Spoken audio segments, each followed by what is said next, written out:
নমস্কার, আমি ভারতীয় জনতা পার্টির ত্রিপুরা প্রদেশের সভাপতি রাজীব ভট্টাচার্য, সাংসদ রাজ্যসভা। আজ আমাদের প্রিয় প্রধানমন্ত্রী, দেশের প্রধান সেবক, বিশ্ব নেতা শ্রদ্ধেয় নরেন্দ্র মোদীজির ৭৫তম জন্মদিনে ত্রিপুরা বিজেপির পক্ষ থেকে এবং আমার ব্যক্তিগত পক্ষ থেকেও উনাকে জানাই আন্তরিক শুভেচ্ছা, অভিনন্দন ও প্রণাম।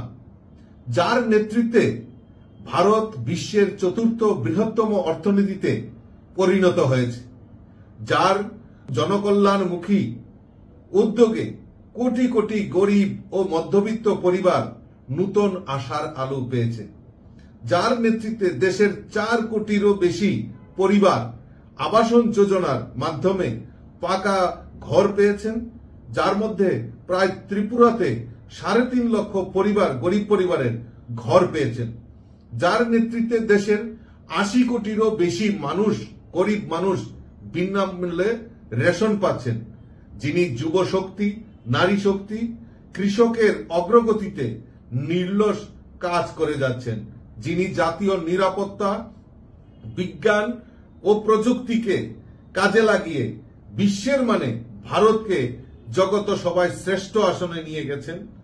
মোদীজির দূরদর্শী নেতৃত্বে ত্রিপুরাবাসী পেয়েছে নূতন আত্মবিশ্বাস, যোগ্য সম্মান ও বৈশ্বিক পরিচয়। আমি মাতা ত্রিপুরা সুন্দরীর কাছে প্রার্থনা করি, মাননীয় প্রধানমন্ত্রী সুস্থ দীর্ঘজীবী থাকুক আর তার অদম্য শক্তি, প্রজ্ঞা ও নেতৃত্বে ভারত বিশ্ব শক্তির শিখরে আরোহণ করুক। আমি আবারও আপনাদের মাধ্যমে আমি আমাদের দেশের যশস্বী প্রধানমন্ত্রী নরেন্দ্র মোদীজির এই শুভ জন্মদিনে ত্রিপুরাবাসীর পক্ষ থেকে অনেক অনেক শুভেচ্ছা, অনেক অনেক অভিনন্দন জানাচ্ছি এবং উনার দীর্ঘজীবী কামনা করছি।